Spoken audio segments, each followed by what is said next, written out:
የሆነ የአካል ክፍሉ፣ ጆሮ የሆነ የአካል ክፍሉ ነው፣ እጁም የሆነ የአካል ክፍሉ ነው እያል ልንከፋፍለው አይገባም። ማን ያለው?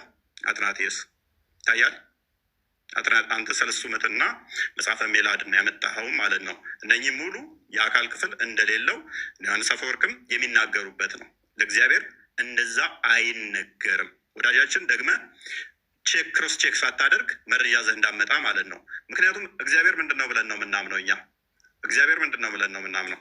እግዚአብሔር መንፈስ ነው፣ በሁሉ የሞላ ነው፣ በሁሉ ያለ ነው። እግዚአብሔር መንፈስ እንደመሆኑ ለእርሱ መሄድ፣ መምጣት፣ መቆም፣ መነሳት አይነገርም። እሱን መማር አለብህ ኡስታዝ። እግዚአብሔር በሁሉ የሞላ ነው። እኔ የቅርብ አምላክ ነኝ እንጂ የሩቅ አምላክ አይደለሁም። ሰው በስውር ቢሸሸግ እኔ አላየውም። ሰማይንና ምድርን የሞላሁ እኔ አይደለሁም ይላል እግዚአብሔር። ማን? ሰማይና ምድርን የሞላ ነው እሱ። ስለዚህ ሰማይና ምድርን የሞላው እርሱ መሄድ፣ መምጣት፣ መቆም፣ መነሳት እነኛ አይነገሩለትም። እነኛ የተነገሩትን ካመጣ ይተረጎማሉ። ትርጓሜያቸው ምንድን ነው? ከመገለጥ አንጻር የተነገሩ ናቸው። ከመንፈስህ ወዴት እሄዳለሁ? ከፊትህስ ወዴት እሸሻለሁ? ወደ ሰማይ ብወጣ አንተ በዚያ ነህ፣ ወደ ሲኦልም ብወርድ በዚያ አለህ። አላህን ከእግዚአብሔር ጋር እያመሳሰልከው ነው እንዴ ኡስታዝ? ሱራ 16:4 ላይ ከማንም ጋር ታመሳሰል ብሎ ነበር። ለምን ታመሳስለው? አላህ ጭንቅላት ተገኝቶለት ነው አለው ራስም ምናምን ብለህ ያልከው? አላህ ጭንቅላት አለው የሚል ከቁርአን ላይ አንድ ጥቅስ ትሰጠኛለህ ማለት ነው? ወይንስ ነቢያቶች አዎ አላህ ጭንቅላት አለው ብለው ሰብከዋል ብለህ ታምናለህ? አላህ ጭንቅላት አለው ማለት ነው። ስለ ዙፋን አንስታል።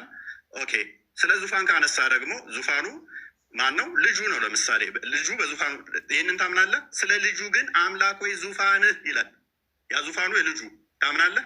ማን ነው? እሱም ክርስቶስ አብ ነው ስለ ልጁ የሚናገረው። እስከ ዘላለም ድረስ ይኖራል፣ የመንግስት ብትር የቅንነት ብትር ነው ይላል። ይህንን ታምናለህ? ኦኬ፣ እዚህ ላይ ሌላ እንዳባስ ሰጠሃለሁኝ። ዙፋን የሚለው እንደ የፊዚካል ሴንሱን ሰጥተኸው አይደለም፣ ቅንነቱን፣ ፍርዱን እሱን ለመግለጽም ዙፋን ተብሎ ተገልጿልና እንጂ ፊዚካል ቦዲ ቦታ አይደለም። ምክንያቱም እሱ በሁሉ የሞላ በሁሉ ያለ ነው እና ሚስትነትን አንጥተሃል። ሰማያትና ምድርን ያለ ቢጤ ፈጣሪ ነው፣ ለእርሱ ሚስት የሌለችው ሲሆን እንዴት ልጅ ይኖረዋል? ነገርን ሁሉ ፈጠር የተባለው ልጅ ያስፈለገው ሚስት ያስፈለገው ልጅ ስለሌለችው ነው አይደለ? ልጅ የሚኖረው ሚስት ሲኖረው ነው። እግዚአብሔር ባልሽ ነው ቢል ጠባቂሽ ነው ተንከባካቢሽ ነው ለማለት ነው መጽሐፍ ቅዱስ። ያንተ ግን ሚስት ስለሌለኝ ነው ልጅ የለኝም ያለው። ማይገናኝ ለምን ታገናኛለህ ኡስታዝ? ምን ሆነ ነው? ይሄ ሚስት የለኝም ያለው ልጅ ስለሌለው ነው።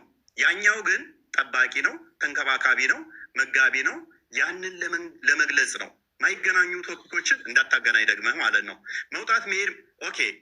የትኛው ነብይ ነው በመጨረሻ ቀን ባቱን አላህ ገልጦ እናየዋለን ያለ ነብይ አለ ኡስታዝ? የምታውቀዋለህ? ከነቢያት ውስጥ በመጨረሻ ቀን አላህን በባቱን እንለየዋለን ያለ አለ? ይኸው ባቱን ይገልጣል። ከዛስ እናውቀዋለን። በሁለት አይነት ቅርጽ ይመጣና አላህ እንደዛ ብሎ ያስተማረ ነብይ አለ? ይኸው ሳሂህ ቡኻሪ 74:39 ላይ Now we wait our Lord, then the Almighty will come to them in a shape other than the one which they saw the first time, and he will say, I am your Lord. They will say, you are not our Lord. ሙስሊሞች በቂያማ ቀን ራሱ ጌታቸውን ይከዱታል። እኔ ጌታችሁ ነኝ ሲላቸው አንተ ጌታችን አይደለህም ይሉታል። እንደዛ እንለዋለን ያለ አንድ ነቢይ ታመጣልኛለህ? ከሌሊቱ 1/3 ይወርዳል ያለ አንድ ነቢይ ታመጣልኛለህ? በየቀኑ ወርዶ ወደ ቅርቢቱ ሰማይ ማን ነው ምህረት የሚጠይቀኝ የምምረው፣ ማን ነው ይቅርታ የሚጠይቀኝ ይቅር የምለው ብሎ ያስተማረ አንድ ነቢይ ልታመጣልን ትችላለህ ወይንስ የለህም? ማስረጃ የለህም? ልታመጣልን አትችልም? ታመጣልናለህ ወይስ አታመጣልንም? ስለዚህ በመጽሐፍ ቅዱስ ላይ የለም። ተውሂድን ያስተማረ አለ? የለም። ሽታውም የለም ማለት ነው። መጽሐፍ ቅዱስ ጋር ቅድም ያነሳው ነገር ነበረ። ትርጉም እኔ ነግሬህ ነበረ። ሜቢ አልሰማህ ይሆናል እንጂ በደንብ ነግሬህ ነበረ። በአማርኛ እግዚአብሔር የሚለው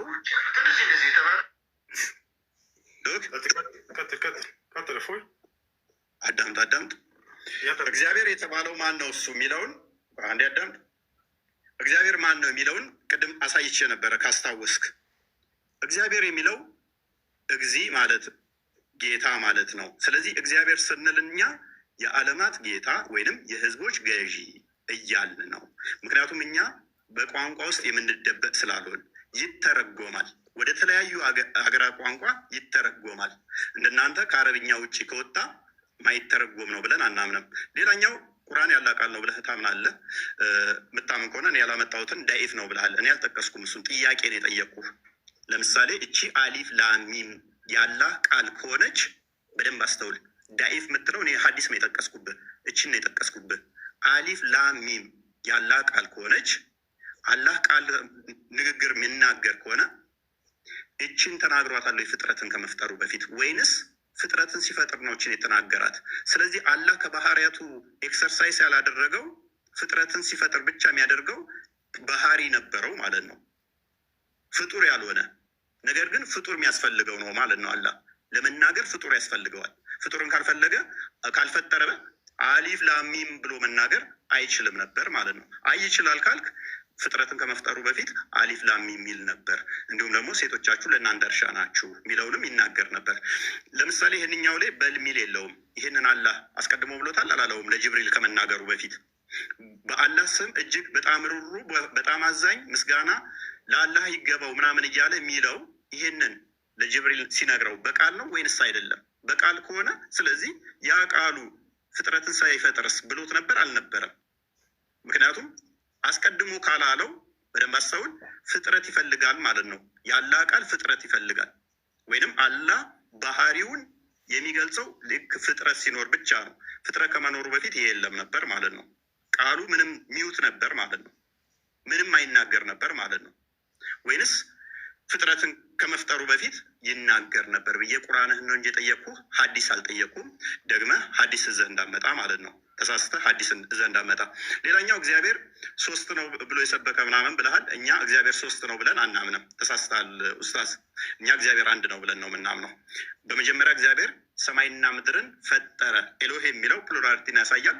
እኛ እግዚአብሔር አንድ አምላክ አለ ብለን ነው የምናምነው። ዘዳግም ላይ ምዕራፍ 6 ላይ እንደሚናገረው ያ አንዱ እግዚአብሔር ግን አንዱ እግዚአብሔር ስማ እስራኤል ሆይ አምላካችን እግዚአብሔር አንድ ነው ይላል። ይህ አንዱ እግዚአብሔር ለፍጥረታት ሁሉ አባት የሆነው እንጂ አንተ አላህ የምትለው ጭንቅላት የሌለው ባቱን ገልጦ የሚያሳየውን አላህ አይደለም። እሺ እንግዲህ ያው ከዚህ በኋላ አንድ 10 ደቂቃ ነው ያወራለሁ መሰለኝ። እፎይ ጨርስ በቃ አለች ሰከንድ። ኦኬ አሁን ስንት ደቂቃ አለ? 10 ደቂቃ አለ። ይቀጥል። ጨርስ ኖ አንተ ነህ እንጂ ያለ ማለት ይጀምር ብዬ ነው። ይጀምር ያንተ አልጨረሰም። ኦኬ ሳልጨርስ ነው እንዲያስቆምከኝ። ይቅርታ። እሺ መጨመር ትችላለህ። አንድ ደቂቃ በቃ ጨምር። ይቅርታ ጨምር። ኦኬ አልጨረስኩም ነበረ። አዎ ጨረስኩ። ኦኬ እሺ እንትን አለ መሰለኝ ነበር።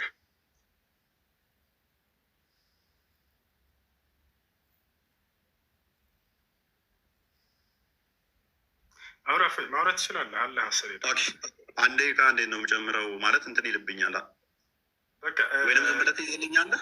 ልክ 10 ከ32 ሲሆን በዚሁ አንድ ደቂቃ ላይ ለምን አትይዝልኝ? ማለት አንድ ደቂቃ ይዘልኝ ጥሩ ላይ ሆነ ችግር የለም። በቃ አይ ኦኬ ላጥፋው ነው ወይም በቃ አንድ ደቂቃ ብሎስ እንደሱ አድርጋ አይቻልም? እንደሱ አድርጋ ያውራታው ችግር የለም። ያም ሰከን ደቂቃ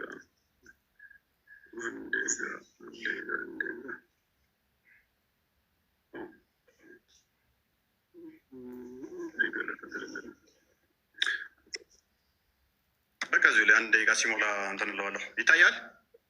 ይታያል። ቀጥል።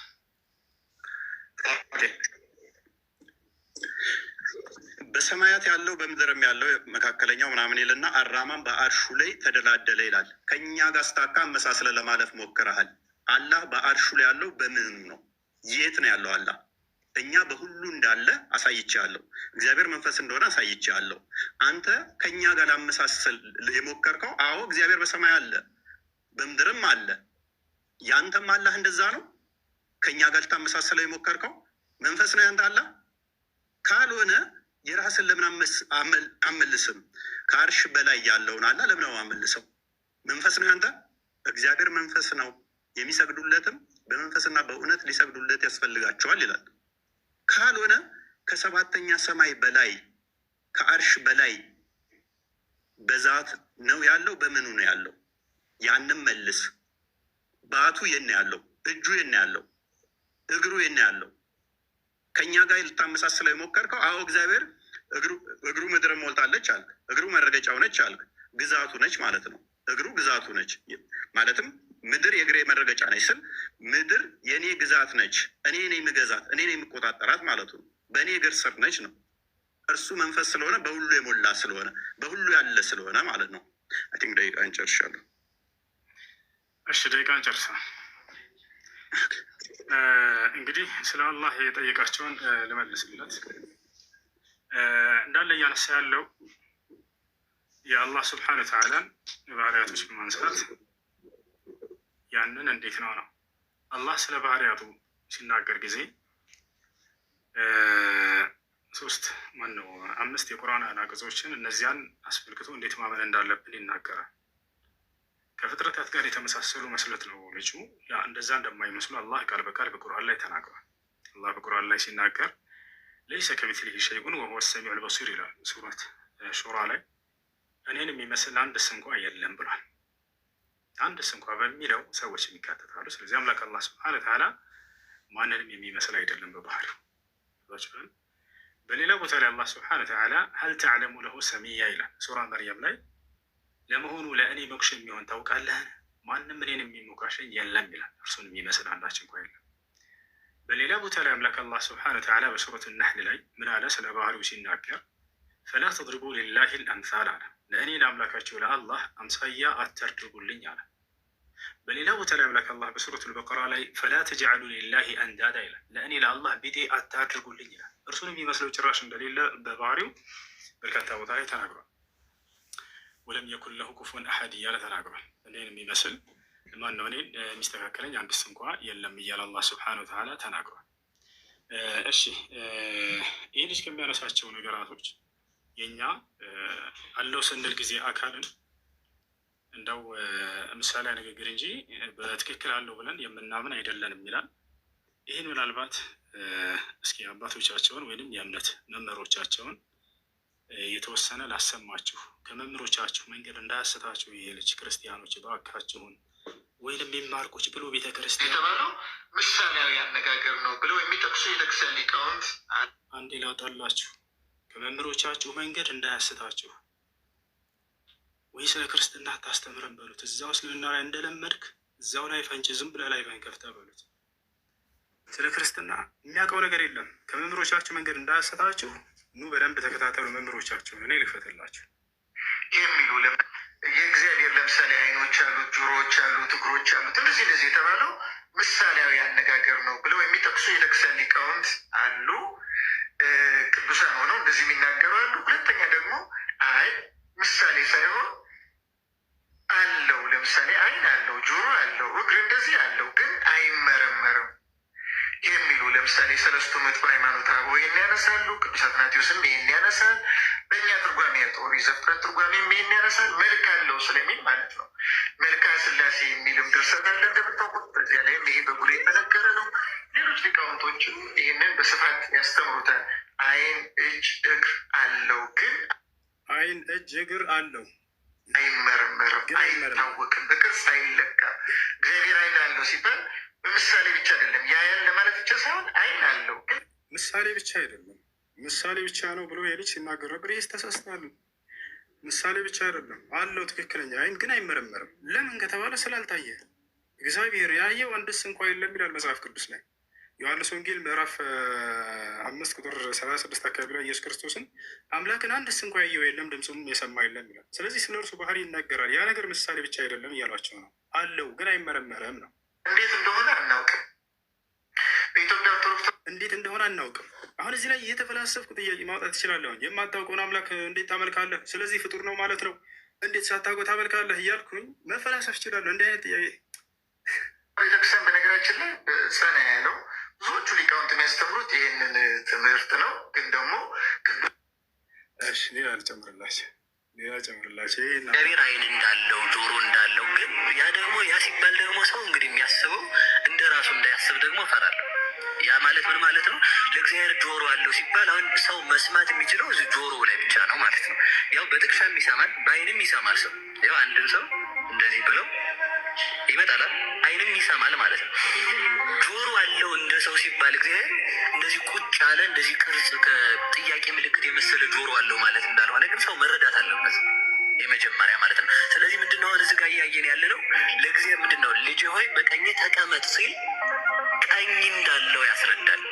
ቀኝ እንዳለው እግዚአብሔር ቀኝ ደደዊ ከገብራኒ ወለሀቋኒ እጆች ሰሩኝ አበጃጁኝ እንዳለ ቅዱስ ዳዊት እግዚአብሔር እጅ እንዳለው በዚህ እናውቃለን። ሁለተኛ አጠር አጠር እያደረግን ወደ ነገራችን ለመግባት መጽሐፍ ቅዱሳዊ አድርገን እንድናሳይ ፈልጌ ነው። ሁለተኛ ደግሞ መዝሙር 33 ቁጥር 15 ላይ ናሁ አዕይንቲሁ ለእግዚአብሔር ሀበ ጻድቃኑ እነሆ የእግዚአብሔር ዓይኖች ወደ ጻድቃን ናቸው ይላል። እሺ ለማንኛውም ይህን ይመስላል ባጭሩ። ከተጻፈ ነገር አሳየን እያሉ ነው ኮሜንት ላይ ክርስቲያኖች። ያንንም ልክ እንዲሁ እናሳያችኋለን። እንግዲህ በጥቅሉ ምን መሰላችሁ አለው እጅ አለው እግር አለው ምናምን ተብሎ የተገለጠውን ይሄ ልጅ ምሳሌያዊ ነው እንጂ በቃ እያለ እየተናገረ ነበር። ላ አይደለም፣ ምሳሌያዊ ብቻ ሳይሆን ትክክለኛ ይሆን አለው ግን አይመረመርም ነው። በቃ ያው እዚህ ጋር የኦርቶዶክሳዊ ነገረ ስላሴ ይላል። ምን ይላል? ሶስተኛ ደግሞ እግዚአብሔር እኛ ጋር ያሉ መልኮች ሁሉ አሉት። አላሁ አክበር። እግዚአብሔር እኛ ጋር ያሉ መልኮች ሁሉ አሉት፣ ነገር ግን አይመረመርም የሚል ነው። ያ ሰላም! ይህ በኢትዮጵያውያን ሊቃውንት የሚታመን ነው። ጉዳዩን በተመለከተ የዶክተር አበባን ነዛት እያለ ነው ይንበብ እያለ ይናገራል። እንዳጠቃላይ አካሎች አሉት በእኛ ላይ ያሉ ሁሉ፣ ነገር ግን እነዛ አይመረመሩም የሚል ነገር ነው። እዚህኛው መጽሐፍህ ላይ መጽሐፈ ሚስጥር ላይ ደግሞ እናያለን ስለ እግዚአብሔር አካል በተመለከተ። ያው እነዚህ ጋር እግዚአብሔር እጆችና ክንድ ጥፍርም እንዳለው እወቁ። ያ ሰላም! ጥፍር ሁሉ አለው። ጥፍሩ ምን አይነት ነው? እንደ ሰው ነው ወይ ፍጡር ነው ማለት ነው ማለት ይችል ነበር። እኔ እንዳንተበውም ማለት ነው። ያ አንተ አምላክ አላህ ላይ ልታነሳ የምትፈልጋቸው ነገራቶች ከዛ በተለየ መልኩ በጣም በርካታ የፍጡር መገለጫዎች አሉት ማለት ነው። ጥፍሮች እንዳሉት እወቁ ይላል። ስለ አፍንጫም የከበረች ኦሪት እግዚአብሔርም ኖህን መስዋዕት መዓዛ አሸተተ አለች እያለ ይናገራል። ስለ ደረትም እግዚአብሔር በደረቱ እያለ ይናገራል። እና ይህ ነው። ሌላ ይህንን የምንጨምርለት እስኪ የተጻፈ ነገር እያሉ ስለሆነ ነው ክርስቲያኖች። እዚህ ጋር ምን ይልናል? ይህም መጽሐፈ ምስጢር ላይ ነው። እነሆ እግዚአብሔር እንደ ሰው ልጅ ፍጹም መልክ አለው። ያሰላ እንደ ሰው ልጅ ፍጹም መልክ እንዳለው ከመጽሐፍት አስረጂ አደረስንልህ እያለ ይናገራል። ተጠራጣሪ ሆይ እንግዲህስ በአንተ ያለውን ክህደት ትተህ በስላሴ እመን፣ ለመለኮት ምስጋና አቅርብ። በጥርጥር ከጸናህ ግን እድል ፈንታህ አልጠቀሙም እያለ ይናገራል። እንደ አጠቃላይ ልነግራቸው የፈላኩት ሀሳብ ምንድን ነው? ምሳሌያዊ ንግግር ነው ብሎ ስለተናገረ ነው። ይህ ምሳሌያዊ እንጂ አሉት ብለን አናምንም እነዚህን እያለ ነው። ቅድም አካሎችን ሁሉ ሳመጣለት እግዚአብሔር እጆች አሉት፣ በእጆቹ ያጨበጭባል ሁላ። ተመልከቱ፣ ይሄንንም ላሳያችሁ። እግዚአብሔር አጨበጭባለሁ እያለ ይናገራል። ስለዚህ አንድ በማስረጃ እንዲሆን ዘንድ ያው አጨብጭቡ። ያው እነዚህ ጋር ይላል እኔ ደግሞ በእጄ አጨበጭባለሁ መዓቴንም እጨርሳለሁ፣ እኔ እግዚአብሔር ተናግሬያለሁ። አላህ አክበር። እግዚአብሔር እጆች አሉት፣ በእጆቹ ያጨበጭባል። በእጆቹ ያጨበጭባል ብለህን ሲባል እንዴት እንደምትፈታው አላውቅም። እሱንም እስኪ ፍችም ተናግረናለ። እንዴት ነው የሚያጨበጭበው? ሲያጨበጭብስ እንደ ሰው ነው ወይ? ሲያጨበጭብ ጨዋ ይላል ወይ? ይሄ ጥያቄ የሱ ጥያቄ ነው። ቅድም አይታችሁታል። ያነሳና አላህ እንዴት ነው እጁ እንትን የሚለው የሚወርደው? እንዴት ነው በዙፋኑ ላይ እንዴት ነው የሚቀመጠው? እኔ አጨበጭባል የሚለውን አነሳና 50 ጥያቄ ጠይቃለሁ። ዝም የማይረባ ጥያቄ ማለት ነው። ከዚህ አልፍ ይህ ልጅ ላይቭ ላይ አስገብቶ ሲጠይቅ ጊዜ ትልቁም ነገር ያለው የጠየቀ ይመስላችሁ ነበር። ልክ እንደ እያልኩ መጠየቅ እኮ ነው። ያጨበጭባል እግዚአብሔር። ሲያጨበጭብ እንደ ሰው ነው ወይ? ሲያጨበጭብ ድምፁ ምን አይነት ነው? ያ ያጨበጨበው ፍጡር ነው ወይ? ምክንያቱም ከዚያ በፊት ሳያጨበጭብ በፊት ያ ባህሪው የለም ነበርና፣ ስለዚህ ፍጡር ነው ማለት ነው። አላሁል ሙስተዓን። ሌላው ቅድም አላህ ማን ነው ስለ መሳቅ ሲያወራ ነበረ። የማለት አምላክ ይስቃል የሚለውን ጌታ ይስቃል የሚለውን ሲያወራን ነበር። ያውና መጽሐፍ ላይ አምላክ ይስቃል። መዝሙረ ዳዊት ምዕራፍ 2 ቁጥር 4 በሰማይ የሚኖር እርሱ ይስቃል፣ ጌታ የሚሳለቅባቸዋል ይላል። ይስቃል። እግዚአብሔር እንዴት ነው የሚስቀው? ሳቁ እንዴት ነው? ያ ሳቁ ፍጡር ነው ወይ? ሲስቅ ጊዜ አይደለም። ይህን የምጠይቀው የእሱን አጠያየቅ ነው እየነገርኳቸው ያለሁት። ከዚህ አይዘንም ጥያቄው ምንም የማይረባ ጥያቄ ማለት ነው። ገብታችኋል አይደል? ያ ነው። ለማንኛውም ስለ አላህ ባህሪያቶች እርሱ ከፍጥረታት ጋር እንደማይመስል በርካታ ቦታ ላይ ተናግሯል። ያንተ አምላክ ደግሞ በፍጥረታት እንደሚመስል ሁሉ ተናግሯል። እነሆ ኦሪት ዘፍጥረት ምዕራፍ 1 ቁጥር 26 ላይ ሰውን በመልካችን እንደ ምሳሌያችን እንፍጠር ብሎ እንደተናገረ እነዚያ ሁሉ አካሎች አንተ ምሳሌያዊ ናቸው ስትላቸው የነበሩ ትክክለኛ አካሎች እንደሆኑ ያውና ከአባቶቻቸው አሳይተናቸዋል። መጽሐፋቸውም ላይ ይህን ይመስላል። እሺ ጨርሻለሁ። ከዚህ በኋላ እናመሰግናለን። ጥያቄና መልስ 15 ደቂቃ ነው። ስንት ደቂቃ? አንተ እንደተመቸ ግን እንዳናበዛባቸው 10 ደቂቃ ቢሆን 15 ደቂቃ ጥያቄና መልስ ስለሆነ 15 ሲሆን የኔንም ሀሳብ አትሰማ። ይሆንልህ በቃ አንተ እንደፈለግ አድርገው። መልካም። እሺ እንዲህ እናድርግ። ፎይ እንዲህ እናድርግ። 10 ደቂቃ እናድርገውና 5ቱን ደግሞ ስለ አጋንንት በእስልምናና በክርስትና በጥያቄና መልስ። እሺ ይሄ ጥያቄና መልስ ፕሮግራም ስለሆነ እሺ ማለት 5ቱን ደቂቃ ስለ አጋንንት በእስልምናና በክርስትና ጥያቄና መልስ ላይ እንጨርሰዋለን። ጥያቄና መልስ ላይ ያልቃል። በዚህ 15 ደቂቃ ሆነ። ያው ከአጋንንትማ ጥያቄና መልስ እንዳታመጥ። ይህን ከመጀመሪያ እና በደንብ በክርስትናና በእስልምና አጋንንት ምንድን ነው የሚለውን ብያለሁኝ። ወዴት ማትሄድ ጎበዝ። እንደዛ ከሆነ 15 ደቂቃ እንጨምረው ነው። አስረብሽ እዛ ጥያቄና መልስ እንደገና እናደርጋለን። አንድ የተረጋጋ ቆይ እኮ እንደዛ ከሆነ አዳም ጥያቄና መልስ አይወጣም እኮ እሱ ቅድም እያነሳን ያለ ነው። አጋንንት ላይ ቅድም ስታነሳ አረጋ በል ሀሳብ ልስጥህ እንጂ ቀስ በል። ቅድም አጋንንት ላይ ስታነሳ ይህን አጋንንትን በጥያቄና መልስ ጊዜያችን እናነሳዋለን በኋላ ላይ ብዬ እናም አንተ ቅድም ጥያቄዎችን እንድትመልስ ምናምን ስፈልግ መጨረሻ ላይ ታደርገዋለህ አልከኝ። እሺ አልኩህ። ስለዚህ አሁን 10 ደቂቃ አንዴ እባክህ ነው ልጨርስ። 10 ደቂቃ ጥያቄና መልስ እናድርገው። ከዚያ ደግሞ 5 ደቂቃ በእስልምና እና በክርስትና አንተ ሙግቱን ስላነሳ በእስልምና ላይ አጋንንትን፣ እኔ ደግሞ በዚያ ላይ መሰረት አድርጌ በእስልምና እና በክርስትና ያለውን የአጋንንት ማንነትና ምንነት ስለ እርሱ የምጠይቅህ ይሆናል ማለት ነው። ገብቶሃል አይደል? ይቀጥላል። ስለዚህ 20 ደቂቃ ይሆና። በቃ እንደዛ ከሆነ እሺ በቃ ይሁን። እሺ በቃ አሁን ምንድነው በጣም ተንዛዛ ረዝምባቸው በጣም ስለመሸ ይኸውልህ የ1 ሰዓት ተኩል ሆኗል። እሺ እንደዛ ከሆነ ደግሞ እንደዚህ እናድርገው። እሺ እንደዛ ከሆነ በቃ 15 ደቂቃህን አንተ የፈለግከውን ስለ አጋንንት ታነሳለህ። በቃ ትጠይቃለህ፣ እኔም ማነሳው ይኖራል። አይ በቃ ጥያቄ በቃ ጀምር። ኦልራይት። ቪዲዮ ቆርጣ አንጥታል አልቆረጥክም? ምንድነው? እግዚአብሔርን ረቂቅ አካል አለው። ያንን አካል አባ ሕርያቆስ ሲናገር ምን ይላል? አልቦቱ ለመለኮት የማን ወጸጋም፣ ለመለኮት ቀኝም ግራም የለውም። ላይን ወታይ አንተ ያመጣው ቀኝና ላይ ታች አለው ምትለዋን ቆርጠ ነው ያመጣው። ላይም የለውም ታችም የለውም። ወዘባን እንተድር ጀርባም የለውም ፊትም የለውም። በዘይት ራይ ጀርባም የለውም ፊትም የለውም። ያንተም አላህ እንደዛ ነው። ጀርባም ፊትም ላይም ታችም ተብሎ አይነገርለትም። ወዘይት ግመር ሰው እንደሚያውቀው አኮዝቦቱ ለመለኮት ክበብ ከመፀሐይ። እሺ አላህ ከዚህ በላይ ነው ከዚህ በታች ነው አይባልም። ያንተ አላህ ነው ይባላል። መልስልኝ። እሺ አምላክ አላህ ስብሐነ ወተዓላ ከዚህ በላይ ነው ከዚህ በታች አይባልም ወይ ብሎ ነው የጠየቀው። አላህ ስብሐነ ወተዓላ በማንነቱ ከፍጥረት ዓለም ሁሉ በላይ ከአርሽ በላይ ነው። ጎበዝ። ቴንኪው ልጨርስ። ጥያቄና መልስ ነው። ጥያቄና መልስ ነው።